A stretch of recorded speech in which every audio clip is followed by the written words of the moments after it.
She made history in 2010 as Britain's first ever Green Party MP and has been representing represented Brighton Pavilion for the next 14 years, whilst continuing to be really one of the UK's most respected voices on climate, on nature, on democratic reform.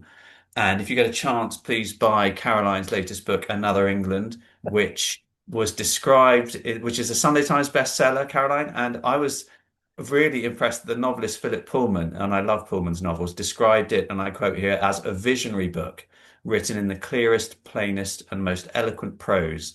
And I like that because many of you might remember Caroline's speech at the MiSP conference in 2019, which really had those qualities of clarity and eloquence. And for me, at least, it's the first time I think I'd really heard how the a sort of coherent and credible vision of how the world of mindfulness and climate change can intersect, in a credible way. So, Caroline, welcome. We're Thank you delighted so much. and so grateful to have you here this evening.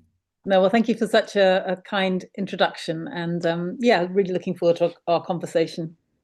So our paths first crossed when I was teaching the parliamentary course back in 2017, and I will embarrass you by saying you were the standout star pupil of that course. It's hard enough to get MPs to come up to, two of the eight lessons. For you to be at all of them and do your home practice was inspiring in its own right, to be honest. But by then, I guess you'd already become interested in mindfulness. What was it that first drew you to mindfulness? Um, I've always had a slightly sporadic spiritual practice, I suppose. I've always been really interested in meditation, and never quite made the space in my life to do it.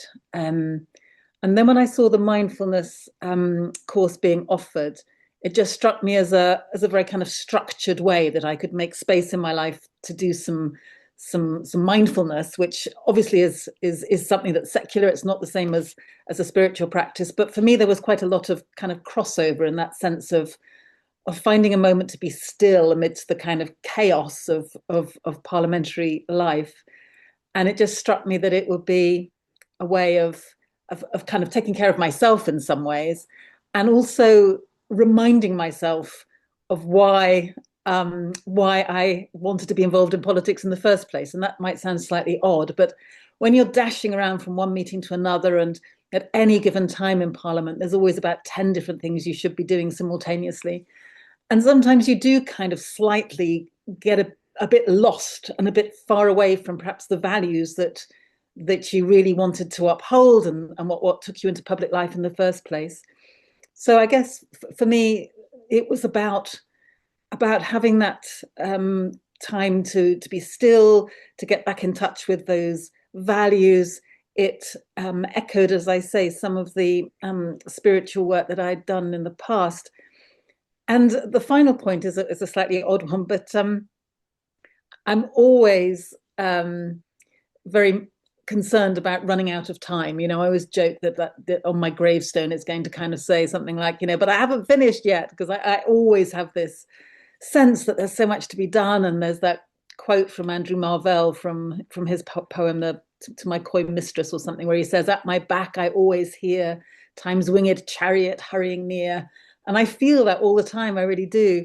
And then someone pointed out to me that if you live each moment more mindfully, if you really notice the small joys and the subtle details, if you're really in the moment rather than running to the next thing, in a way you actually gain more time, which sounds a bit counterintuitive, but it really kind of resonated for me, that if I would live more mindfully, and if I would be paying more attention to each moment in a way that would answer my fear of not getting everything done enough, because I would actually be in the moment, and appreciating every single moment as it goes by. I can't remember, and you'll know better than I do, but who was it who said, I meditate for an hour every morning, Oh, except when I've yes. got a very busy day. And on a busy day, I meditate for 2 hours. And I love that.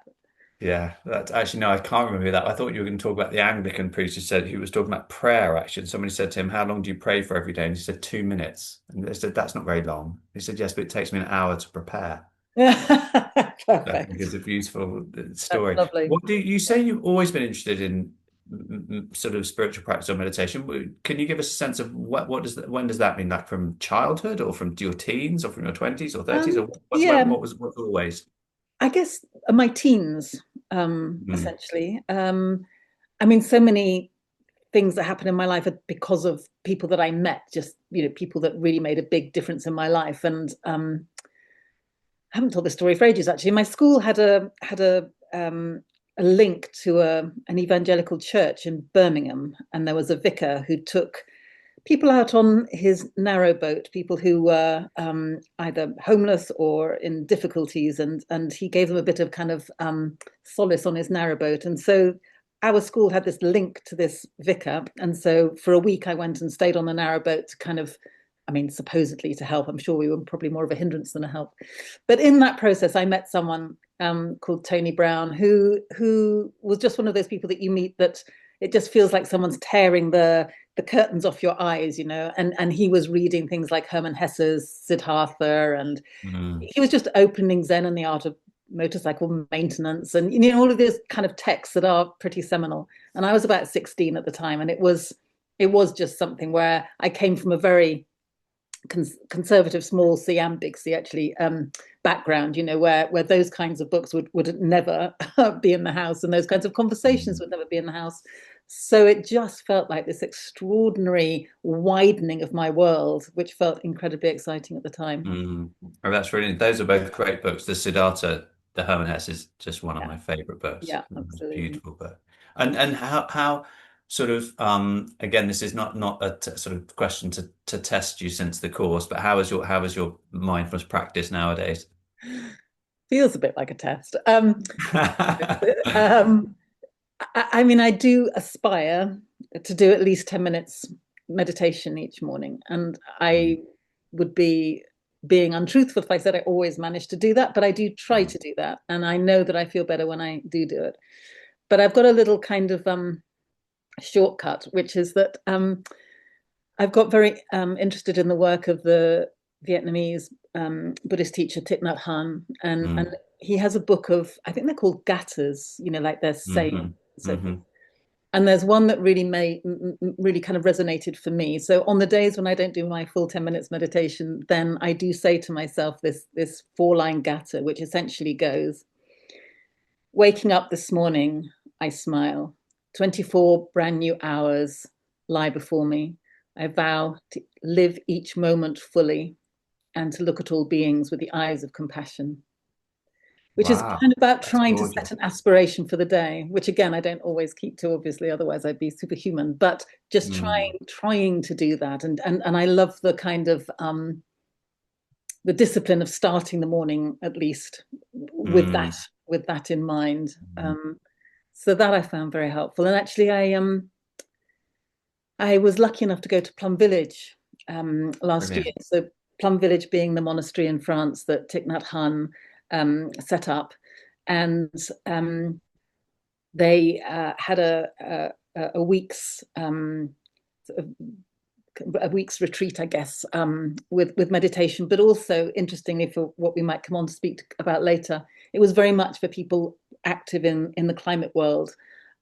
So it was about how do we take care of people who feel that they're burning out somewhat through all of the action around trying to protect this one very precious earth. And so it was a very beautiful and caring space where you really felt held in a way. And Mm, that was mm. a wonderful experience. And from that, I then also did the monastics at Plum Village also ran a course, or still do, called Zen and the Art of Saving the Planet. Um, Brilliant. so I did Brilliant. that course as well. And what I loved about the course, or what I loved about Thich Nhat Hanh's writings on this, he says the work of our time is to hear the cries of the earth. Mm, And that feels just so profound in a way, because if you make that your starting point, just making the space to hear the cries of the earth, then other things follow from that. But if you don't start from that point, then, well, either we won't take care of the earth, or if we try to, then we'll probably burn out along the way. And in that book, because there's a book called Zen and the Art of Saving the Planet, as well as the online course. And in that book, he talks about how if you don't have silence in yourself, then you won't hear the call of the earth. That your heart will be calling you, but you won't hear it. And then he says, thanks to our mindful breathing, we set ourselves free. And when we are free, we can hear the call of the earth. Um, and to me, that kind of made that connection between mindfulness and taking care of the earth, if you like. And it echoed something that I'd kind of used in speeches before, because I often think to myself that the climate crisis isn't primarily a technical crisis or a scientific crisis. It's not even a political crisis in a way. It's sort of a crisis of culture and psychology, in the sense that we know what needs to be done. You know, the biggest question is, why don't we do it, given that we know what needs to be done? It's not that we're still waiting for more information. You know, there's data coming out of our ears in terms of what we're doing to the planet.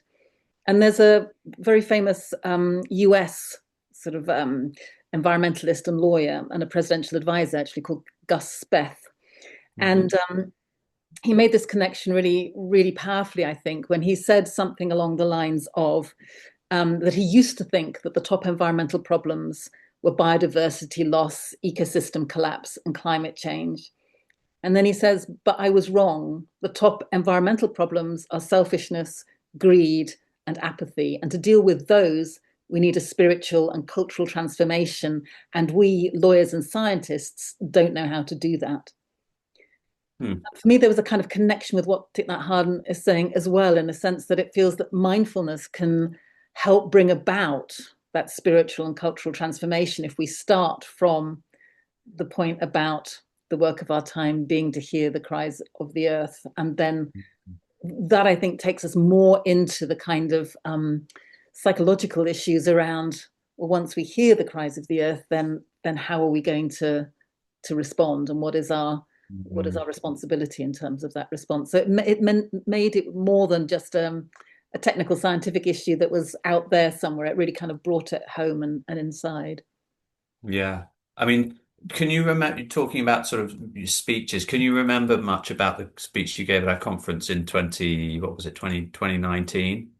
I mean, I was struck by the way that there was this idea that, you mentioned hearing it, but you talked about it being a way of, excuse me, understanding and hearing, if you like, the problem via that connection with nature, and a way of kind of coping with it, and a kind of catalyst for action. And I thought you meshed those things together very skillfully. I mean, is that a fair reflection on it, or have I missed something? And I'm wondering how has your thinking been evolving since Yeah. 2019 at that conference? No, thank you for that. No, I think those different kinds of connections between mindfulness and climate work are exactly as you describe. In a sense, it's partly about, in that stillness, recognizing the connection that we have to the natural world, realizing that it's not something external to us, but something that we are deeply entwined in. It's also partly about paying attention, and in a second I want to use that as an excuse to read a Mary Oliver poem, if you'll allow me, just because it's one Definitely. of my favorite poems, and it's nice to have an excuse to read it. But it is about paying attention. But then it's also about how mindfulness, I think, can equip us with more of the kind of emotional resilience we need to Mm, have the energy and kind of persistence, in a way, to keep in this whole area of trying to deal with the climate and nature emergency. I was just explaining before we came on air that I spent the morning in London at Westminster Central Hall. There was a briefing that had been organised by a number of green NGOs, and the briefing was called the National Emergency Briefing. The place was packed, 1,500 people in Westminster Central Hall, and there were around 10 scientists who each, one after the other, sort of were giving 15-minute talks about either what we're doing in terms of food security and how our food security is going to be radically reduced as a result of climate change, talking about it from the point of public health and how our health will be massively undermined, the latest science, the implications for the global South. You know, you just felt, in a sense, this overwhelming barrage uh, of of gloom in a way. Mm. I mean, to be fair, they were also talking about all of the benefits that would happen if we did take action fast enough, and that, you know, it's not just about staving off the climate crisis. Our lives would actually be substantively better. Um, but it was interesting that in the process of doing that briefing, the chair, Mike Berners-Lee, actually did stop twice and said, let's just take a moment. Let's just take a moment and breathe. Let's take a moment and Mm. talk to your neighbor for a few minutes just about how this is landing with you. And I thought that was Wow. very wise, Yeah. because Very honestly, skillful. 2 hours of that, and it was landing quite in quite a sort of profound Mm. way. But having that moment to breathe, and feeling that not only you breathing on your own, but people around you are also doing that, I think Mm. was incredibly powerful, in the sense of tapping into, yes, we can do this, we can center ourselves, we don't have to be totally overwhelmed by it. And that felt enormously Mm. helpful. Mm. So resilience, I think, emotional resilience, is an absolutely core ingredient to tackling the climate crisis, and that's why I think it's so important, and that's what mindfulness certainly helps to give me. But Mm. also that moment of stillness where we do connect with the natural world and where we pay attention to it. Am I all right to read that poem? Yes, I was going to say, this feels like a poetry moment. A poetry moment. Fantastic. So this is Mary Oliver, and the poem is The Summer Day. And what I love about it is it all about paying attention. It's not just looking at random grasshoppers. There's this one. Mm. You'll see what I mean. The summer day. Who made the world? Who made the swan and the black bear?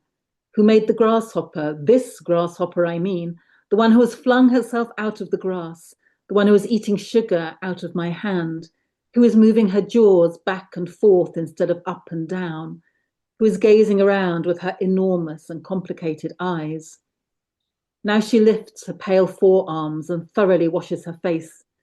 Now she snaps her wings open and floats away. I don't know exactly what a prayer is. I do know how to pay attention, how to fall down into the grass, how to kneel down in the grass, how to be idle and blessed, how to stroll through the fields, which is what I have been doing all day. Tell me, what else should I have done?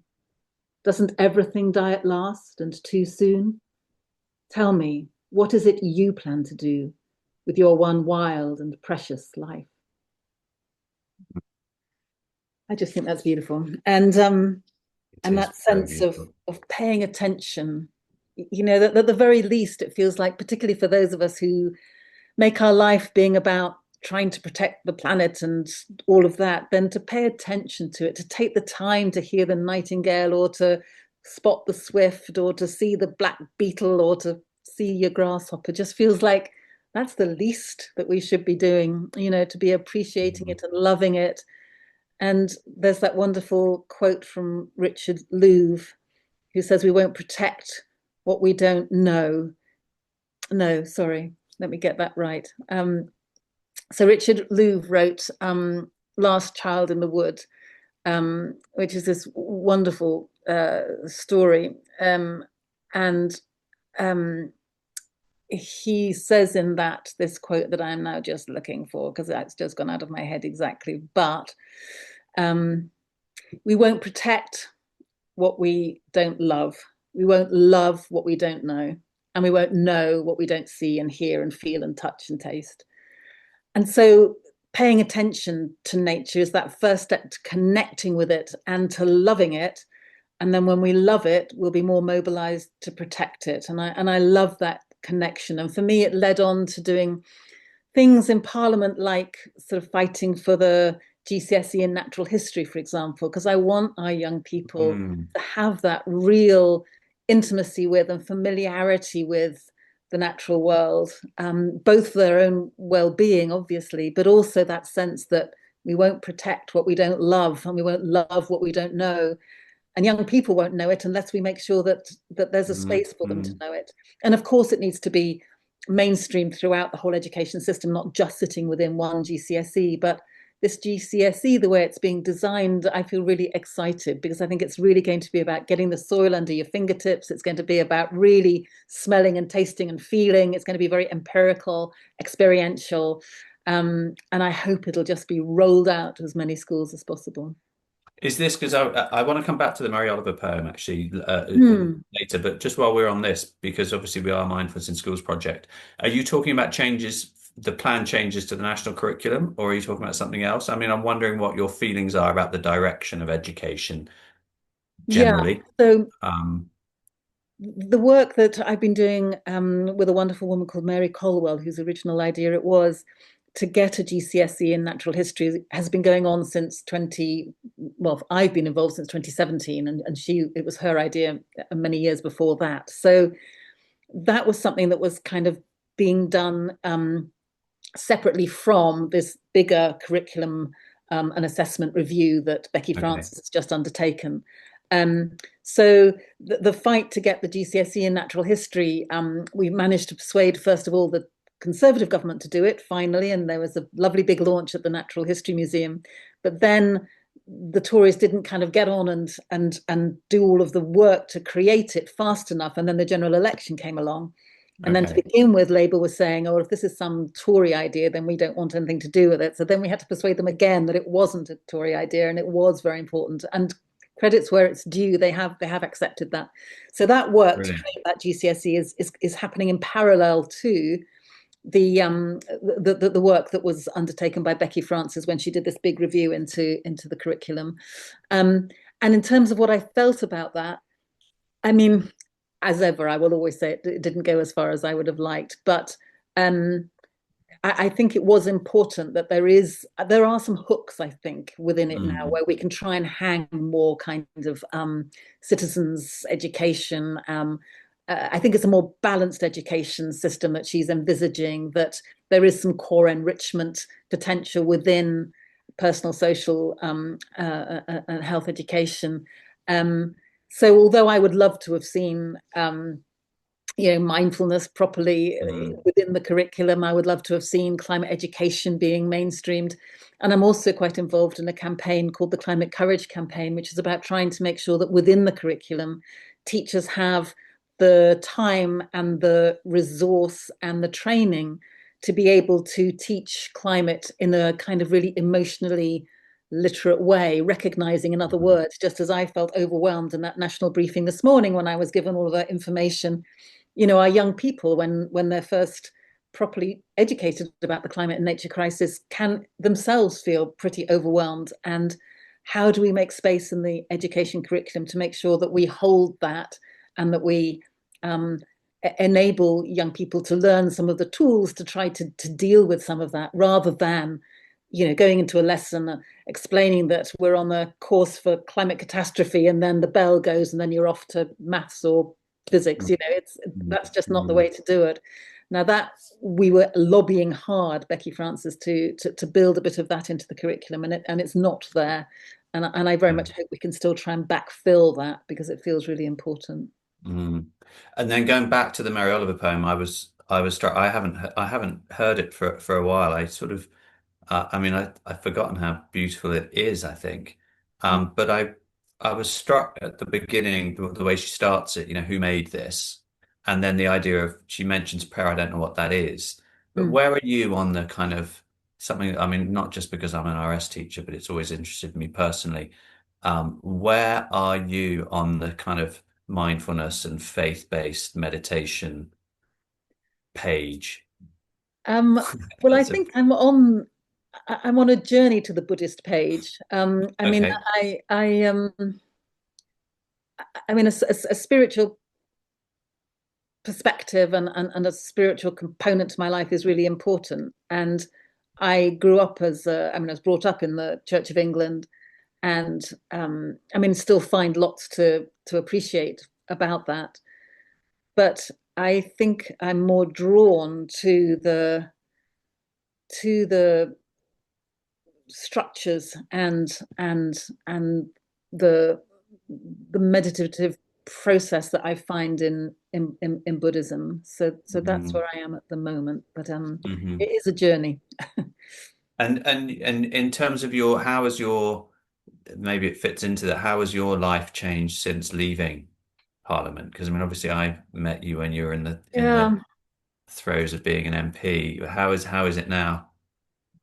Well, I I do miss being an MP, which I never quite thought I would say. I mean, I stood down primarily, to be honest, because I was just exhausted. But being the Mm, sole Green MP for 14 years, and I was working 80-hour weeks, and it was just crazy. And to be honest, I'd kind of almost given up any hope that another Green would join us, because I was hoping for that in mm, the election of 2015, and then in 2017, and then in 2019. And by the time we got to 2024, I was just thinking that this just isn't going to happen.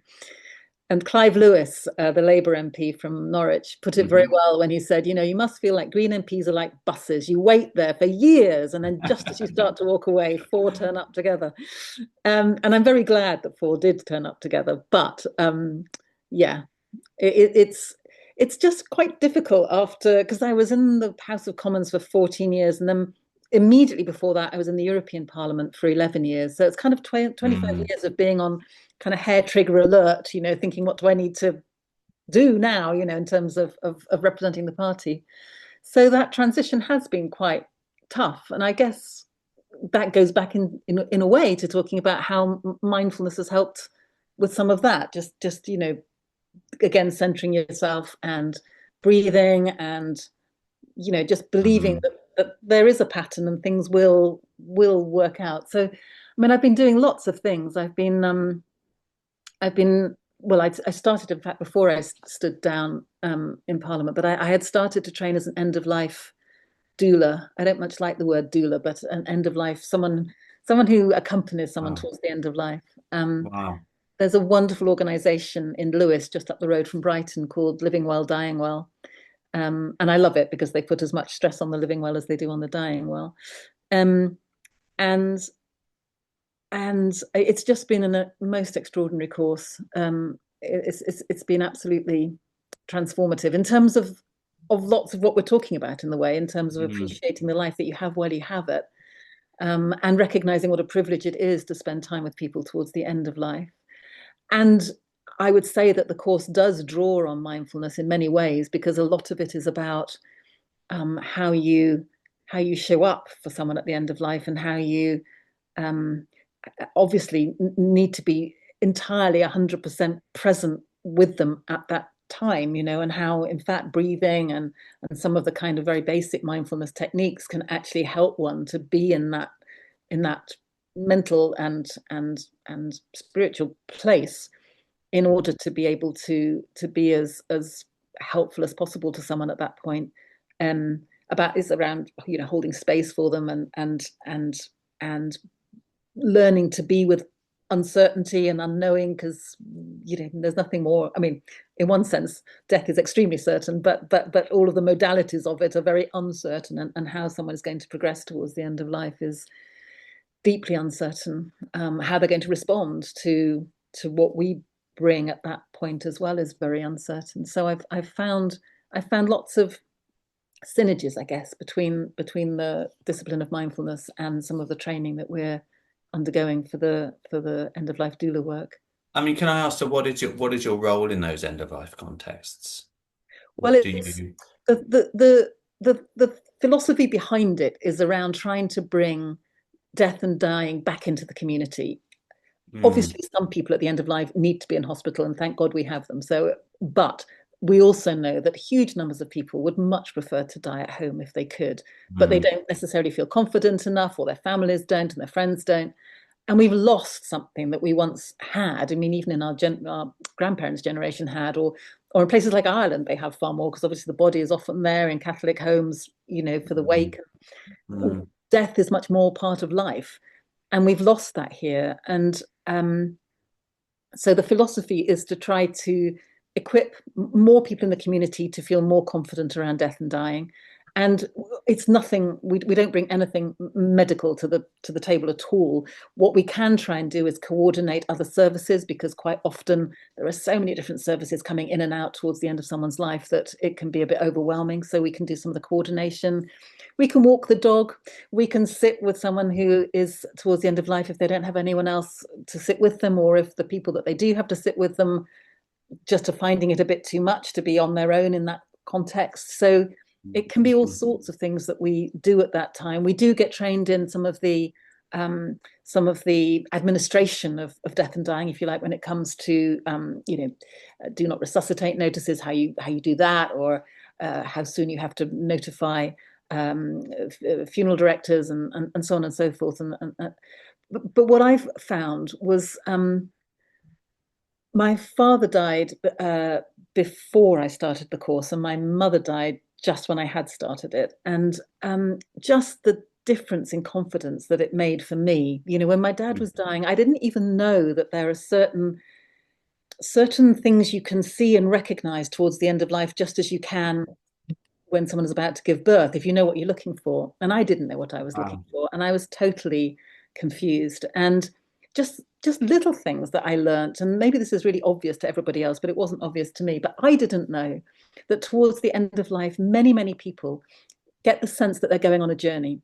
And so in my dad's case, he was going on and on about where's his passport. You know, he was 3 days away from dying. He Really? wanted his Wow. passport.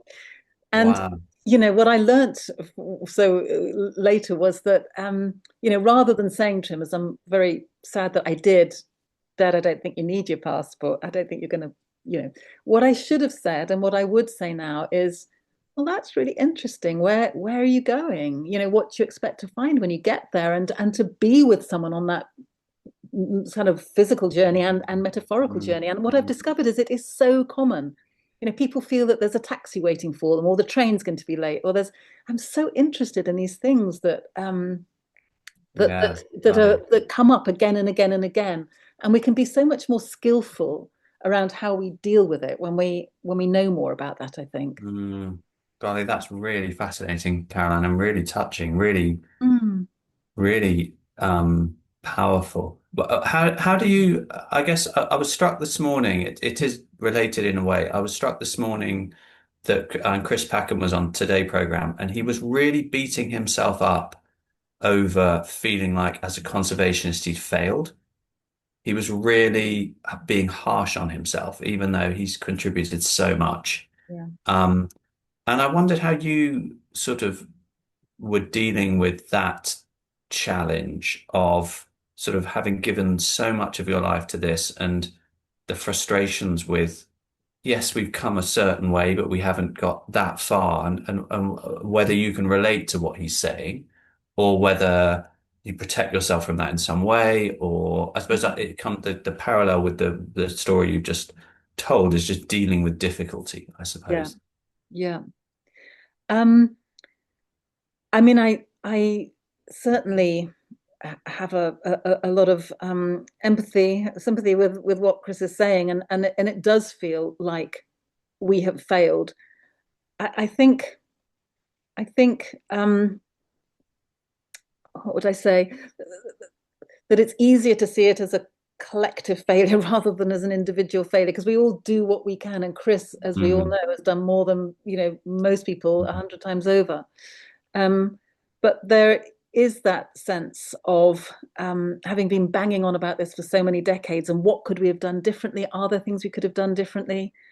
And I don't know, because I speak to other people who've taken different routes. So I know someone quite well, for example, who decided that the best way of trying to make the shift was to try and work inside businesses. So his values are exactly the same as mine. He's every bit as radical as me, but he wanted to see if working inside businesses could be the way to accelerate change. And he Mm. would now say that wasn't right. It didn't work. You know, I think in a way we don't know what's going to work until it does, and we don't know what the different contributions will be from each of us until it all works out in a time that is yet still to come. So I hope Chris doesn't feel that too personally. I mean, in a sense, it is. I mean, that's where mindfulness helps, isn't it? Because it is about recognizing what is the work that is ours to do? And we can only do what that work is that is ours to do. We can't do more than that. And it goes back to Thich Nhat Hanh and his hearing the cries of the earth. That is our work, and then to Mhm. respond to Mhm. that. And we can hope that it's going to be multiplied sufficiently to mean that we are going to get there in time. And we don't know if it will. But all we can do, I think, is to know what is our work and to do it to the best of our ability. Mhm. And yeah, try not to beat ourselves up too much because it's not Yeah. helpful or healthy.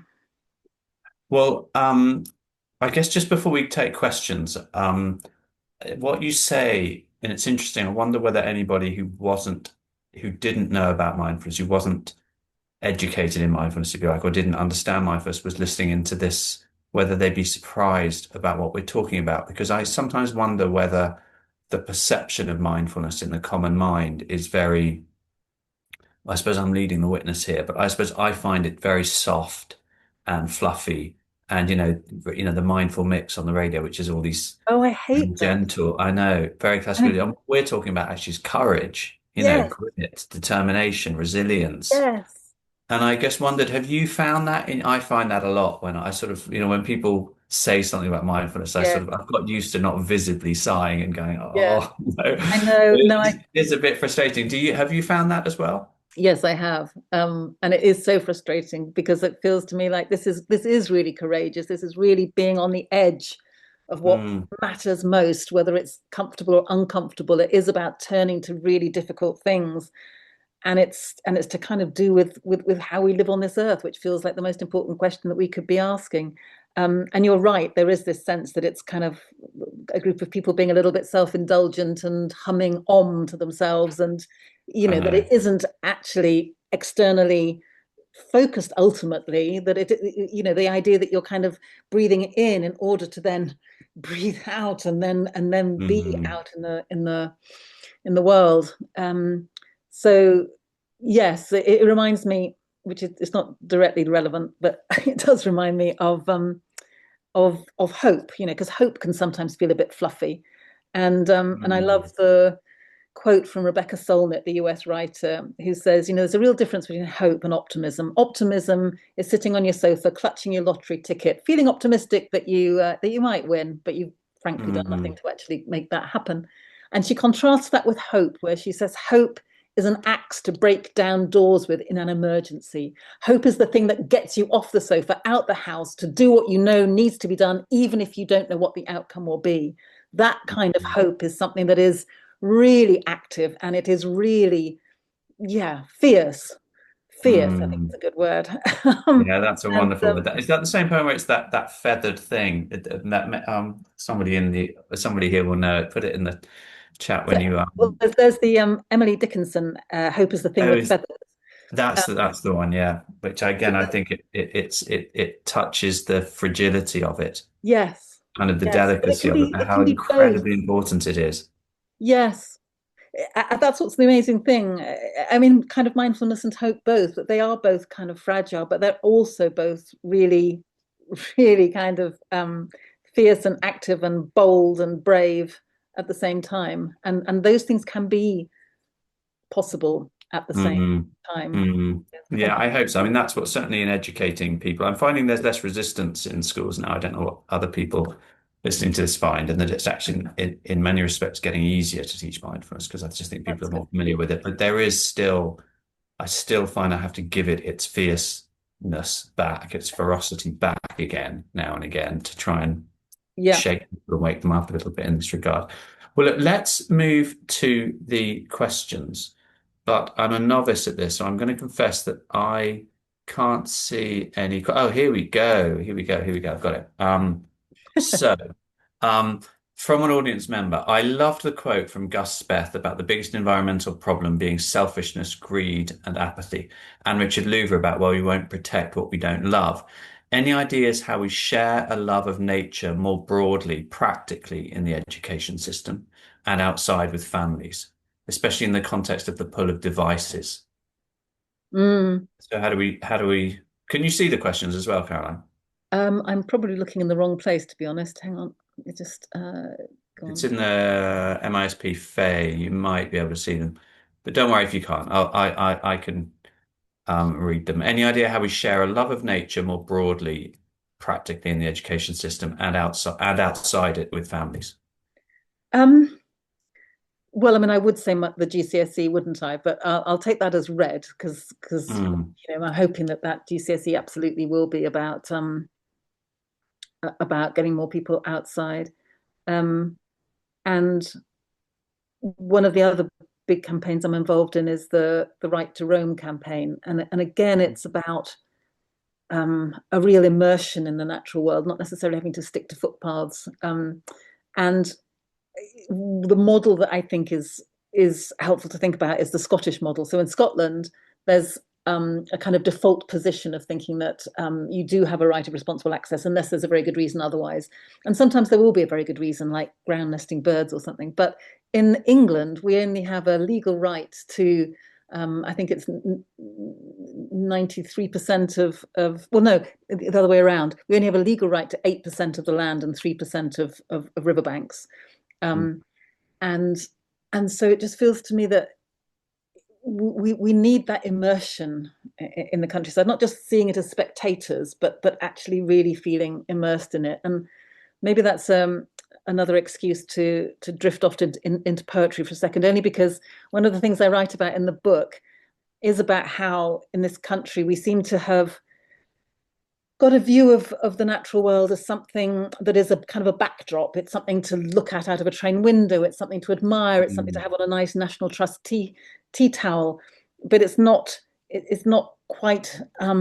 It's not quite something that is really integral to our own existence. And in the book, I make a comparison between William Cooper, the poet who was around in the sort of 1780s or so forth, and he's talking about poplar trees. And so there he is in 1784, I think, sitting on the trunk of a poplar tree that had been cut down, and he reflects on the fact that it had once kind of given him shade, and now it's this trunk that he sits on, and he's sitting on it, looking at where the field was, where the poplar trees had once grown, and now they'd all been chopped down. And he reflects, and one day I'll be sort of chopped down, as it were. I too will die. And in that poem, in a sense, it feels like the countryside is kind of a metaphor for his own mortality. And I compare that with John Clare, the poet, who's also a kind of a labourer, and he was one of the fierce critics of the enclosure movement when the common land was being enclosed and privatized. And when you look at his poetry, what's so extraordinary about it is that in the very syntax of his poems, you lose track of what the subject is and what the object is. You lose track of who is doing the observing and what is being observed.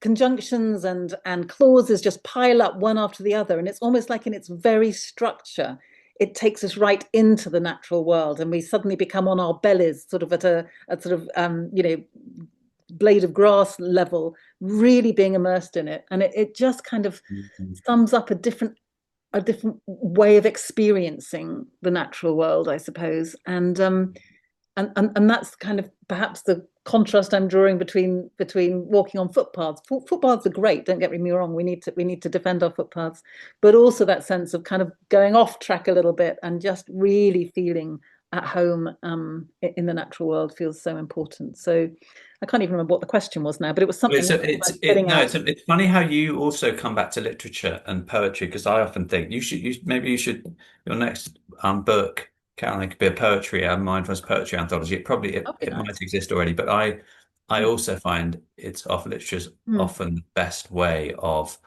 it's the closest thing to mindfulness that there is. I think music as well. I think Mm. obviously at some levels, but I remember I just think Virginia Woolf is the most unbelievably beautiful capturer of the present moment. She just Mm. captures the present moment, the sort of Yes. diaphanous, Yes. multifaceted aspect of every moment of every day, just Yes. absolutely unbelievably well. Yes.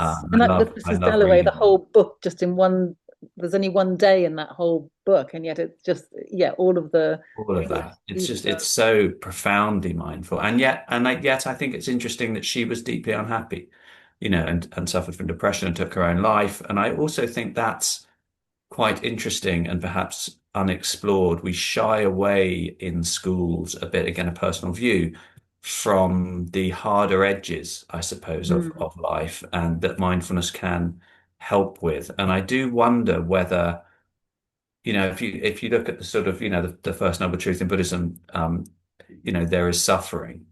And I sometimes wonder whether we shy away too much from that in the way we educate mm. children, so that they're not facing up to that. But on the other hand, they so need caring for and looking after. And you have this horrible conundrum about caring and loving and being trauma sensitive to what they are carrying with them into your classroom, and yet wanting to be able to talk about the difficult things and the challenges and the harder edges, if you like, of life. And I think that's a real challenge in education to get that right. I think you're right, and I guess it's even harder when you've got very big classes where the chances of kind of knowing, as you say, what a young person is bringing into the room, and you can't make assumptions. And so trying No. to get to pitch that in a way that is appropriate for such a wide and diverse group of people, I think is It's incredibly hard. It's incredibly hard. I mean, we've got a question here about how do we share that love of the outside world, that love of nature in the curriculum, with it being as packed as it is. I mm. mean, you're I mean, not it's interesting, isn't it? yeah, Because in what are primary your thoughts? school, it feels like there is room. I mean, certainly when I was the MP in Brighton, I was forever being asked to come to little allotments that they got in primary schools, or to their forest garden, or to their, lots of them had an outdoor space for teaching as well as for kind of playing. And so it feels like at primary school we kind of know that, and then by the time we get to secondary, it kind of gets squeezed out. Um, and it is really Mm, hard, which is why I think it was so important that we were trying to push for more space in the curriculum, in that curriculum review, and maybe we can still push in the sense that there are a few little hooks within that review that suggest that yeah. there's a recognition that the purpose of education is not simply to churn out somebody with the qualifications for whatever is the latest hole in the jobs market, but is about becoming a full human being more Mm, broadly and more mm, fully. mm. Um, I'm conscious of the time because we've got some more questions, and this is a really fascinating one. I wonder if there are any links with our disconnection from death and the rituals around it, and our disconnection with nature and the planet. yes, I love that question, and it gives me an Hmm. excuse to talk about this wonderful book. Oh, wow. That wasn't planted, by the way, that question. No, it wasn't. Oh, The So this Wild is Edge of Sorrow. I've got to write that down. this is Francis Weller, The Wild Edge of Sorrow, Rituals of Renewal and the Sacred Work of Grief. I just found it incredibly profound, and Hmm. I think there is a lot of connection between disconnection from death and disconnection from the natural world, and I think there's a role in there somewhere um, for more rituals. We've taken ritual out of life, I think, in many Hmm. ways, um, and and through ritual, I think it's a way of handling environmental grief, for example, eco anxiety, whatever you want to call it. But in a sense, going back to Thich Nhat Hanh and hearing the cries of the earth, if you're really going to hear that, then that will stimulate grief as well as hopefully the urge to do something about it. And knowing how to handle grief, that's a silly thing to say, how to handle grief, but I mean having some understanding about the stages of grief and and the helpfulness of having some kind of ritual around that, Hmm. I think can be really important. And um, in fact, I did a course that he was running as well about creating our own rituals in a way, and I think we can do that. Whether it's just sort of picking up some pebbles and saying a Mary Oliver poem over them, and or something more profound. But Yeah. marking those key moments and recognizing the legitimacy, that's not a good word, but the authenticity and legitimacy of feeling really, really full of grief over what we're doing to the earth and how we Hmm. handle that. And more people are now holding grief circles for the earth, which feels really healthy in a way, and something that's Mm, really mm, important to do. yeah. I mean, Chris Packham was talking this morning about um, just how brilliant we are in Britain at tracking wildlife, the best in the country. He said just Yes, our records, our data about yes, wildlife, and how despairing it is to see the rapidity with which it's disappearing, yes. But and there's a that lovely, feels like grief is needed there. yeah. And also a bit of frustration because one of the phrases that I always use is that, we spend, we'll go down in history as the species that spent all its time monitoring its own extinction rather than taking active steps Yeah, to avoid it. And it feels yeah, like we're getting all of this data, fantastic, but what are you going to do with it? Instead of yeah, waiting to go and get some more, just act on what we know because we yeah. know No more one's than enough. doing anything with it. Yeah. Well, talking of action, just a quick word with my MISP fundraising hat on that I think Faye is going to put in the chat the QR code. If you double click on that, you can get the QR code and then look at that in your phone, or there's another link. Obviously, please stay with us even if you're not going to donate, but if you can, that would be lovely. Our little stat is that to reach our £50,000 target for the fundraiser, the crowdfunder, it would just take everybody on our mailing list to give £3.50. And it would be just wonderful if as many of you as possible could do that. Um, well, so to end, I guess, on a more uplifting tone, Caroline, what gives you hope in this space, would you say? What gives me hope in this place? Well, I just think the number of people who who are being drawn to these kinds of conversations.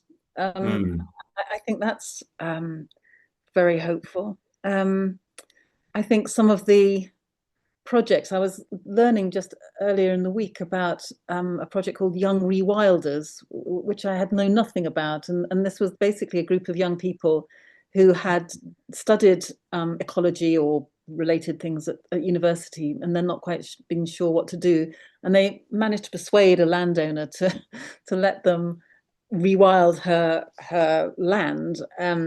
And it was just a beautiful story about how they'd just learned as they went along, and they'd made mistakes, but they'd learned from it. And then people came along to help, and then they got really involved in it as well. And it was just an exquisite story of how caring for nature is also about caring for each other, and how people perhaps for whom England isn't their first country, and they haven't yet